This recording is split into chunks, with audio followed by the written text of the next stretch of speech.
మెదక్లో కూడా ఇటువంటి పరిణామమే చోటు చేసుకుంది. మెదక్ జిల్లా రామాయంపేట మండలం అటు ఝాన్సీ లింగాపూర్ గ్రామంలో జరిగిన సర్పంచ్ ఎన్నికల్లో ఆసక్తికరమైన ఫలితం నమోదైంది.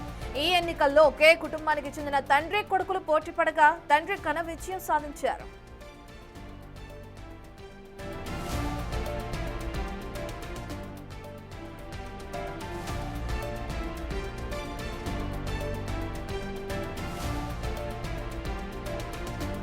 కాంగ్రెస్ పార్టీ తరపున పోటీ చేసిన తండ్రి తన కుమారుడు వెంకటేష్ పై 99 ఓట్ల మెజారిటీతో గెలుపొంది ఝాన్సీ లింగాపూర్ గ్రామ సర్పంచ్ గా ఎన్నికయ్యారు. తండ్రి విజయం సాధించడం ఈ ఎన్నికల ప్రత్యేకగా నిలిచింది.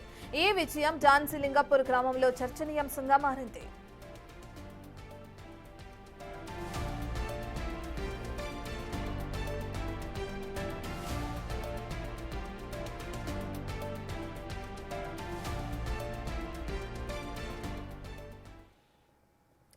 పంచాయతీ ఎన్నికల వేళ అత్తపైన కోడలు అలాగే మామపైన కోడలు విజయం సాధించడం చూసాం. ఇప్పుడు అటువంటి ఘటనే అటు తండ్రి కొడుకులు కూడా నామినేషన్ దాఖలు చేశారు మెదక్ జిల్లాలో.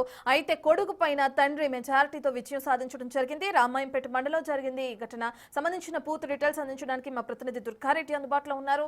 దుర్గారెడ్డి, మనం చూస్తున్నాం ఝాన్సీ లింగాపూర్ గ్రామంలో జరిగిన సర్పంచ్ ఎన్నికలు ఇది ఆసక్తికరమైన ఫలితం అని అనుకోవచ్చు.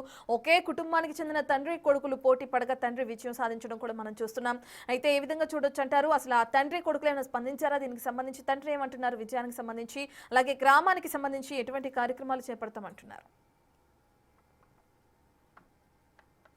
అంటే రత్న, ఇప్పటివరకు అయితే మనం చూస్తే మెదక్ జిల్లాలో రామాయంపేట మండలం ఝాన్సీ లింగాపూర్ లో ఆసక్తికర అభ్యర్థులుగా అంటే తండ్రి కొడుకులు ఒకేసారి ఒకే గ్రామానికి నామినేషన్ వేయడం అక్కడ సెన్సేషనల్ గా మారింది. ఆ తర్వాత ఇప్పటి వరకు అయితే రెండో విడతలో తండ్రి గెలుస్తాడా కొడుకు గెలుస్తాడా అని చెప్పి కూడా ఆసక్తికరంగా మారిన విషయాలతో పాటు ప్రజలంతా కూడా తండ్రికి మాత్రమే పట్టం కట్టారు. కాంగ్రెస్ పార్టీ తరఫున పోటీ చేసిన వెంకటేశం వాళ్ళ ఫాదర్ మాత్రము 99 ఓట్లతో మాత్రం గెలవడం జరిగింది. గతంలో ఝాన్సీ లింగాపూర్ నుంచి తాండాలకు వెళ్లే రోడ్లు కావచ్చు, మురికి కాలువల నిర్మాణం, ఆ తర్వాత సీసీ రోడ్లు, ఆ తర్వాత విద్యుత్ సౌకర్యం మెరుగుపరిచిన చరిత్ర ఉంది. గతంలో ఆయన 2 పర్యాయాలు గతంలో ఇంతకు ముందే ఆయన సర్పంచ్ గా పోటీ చేశాడు. మూడోసారి మాత్రము ఆ రిజర్వేషన్లు అనుకూలించడంతో ఈసారి పోటీ చేసి విజయం సాధించారు.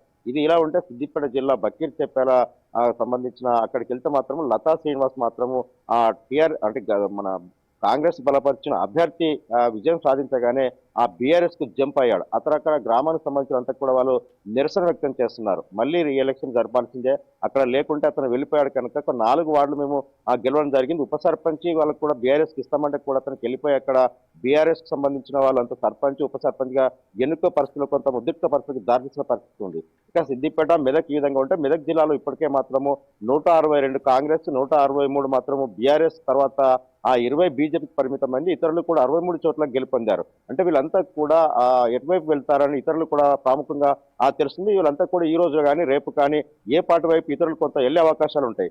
చాలా చోట్ల కూడా నెక్ టు నెక్ ఈసారి మాత్రం 2వ దశగా పోలింగ్ జరుగుతున్న ఉమ్మడి మెదక్ జిల్లాలో మాత్రము ఆ బీఆర్ఎస్, ఆ తర్వాత కాంగ్రెస్ నువ్వా నేననే ఆ పోటీ మాత్రం రిజల్ట్ ప్రజల్లో ఇస్తున్న పరిస్థితి కనిపిస్తుంది. ఆ తర్వాత కూడా ఆ అర్ధరాత్రి 1 గంట 2 గంటల వరకు మాత్రము 569 గ్రామ పంచాయతీలకు పూర్తిగా రిజల్ట్ వచ్చే అవకాశం అయితే కనిపిస్తుంది. కనుక ఇక పూర్తిగా 1-2 గంటల తర్వాత పూర్తిగా ఎవరు అంటే దాదాపు ఇప్పటి వరకు కాంగ్రెస్ బీఆర్ఎస్ నువ్వా నేననే ఆ విషయంలో మాత్రం ప్రజలు రిజల్ట్ ఇస్తున్న పరిస్థితి. అంటే తర్వాత ఇతరులు కూడా అదే రకంగా వస్తున్నారు కనుక బీజేపీ మాత్రం 20 స్థానాలకే పరిమితమైంది ఇప్పుడున్న పరిస్థితుల్లో.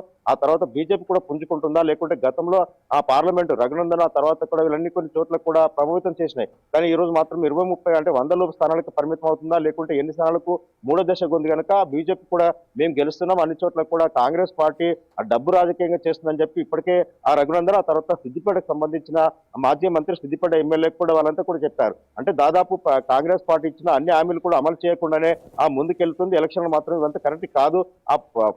అంటే దాదాపు ప్రభావం చూపే ప్రయత్నంలో అభివృద్ధి కాంక్షించిన ప్రజలకు కూడా ఎక్కడ కూడా పట్టం గట్టపడలేకపోతున్నారని చెప్పి ఆ కాంగ్రెస్ పార్టీపై మాట్లాడే విషయం.